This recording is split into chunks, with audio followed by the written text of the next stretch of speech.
মাননীয় শিক্ষামন্ত্রী সব জায়গায় গিয়ে বলে নকল আর চলবে না। 2026-এর শিক্ষার্থীরা আপনাদেরকে দেখিয়ে দিচ্ছে এই স্ট্যান্ডবাজি আর বাংলাদেশে চলবে না।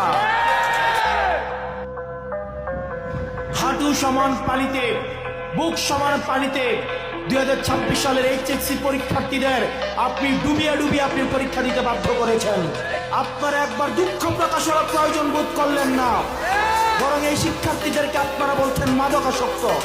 শিক্ষামন্ত্রী, আপনি যাদেরকে ফার্মের মুরগি বলছেন, এই ফার্মের মুরগিরা রাস্তায় এসেছে বলে আজকে শিক্ষামন্ত্রী হয়েছেন। এই ফার্মের মুরগিরা রাস্তায় নেমে এসছে বলেই শিলং থেকে এসে সংবিধান বিশেষজ্ঞ হয়েছে। এই ফার্মের মুরগিরা রাস্তায় এসেছে বলেই আজকে লন্ডন থেকে এসে বাংলাদেশের প্রধানমন্ত্রিত্ব করছে।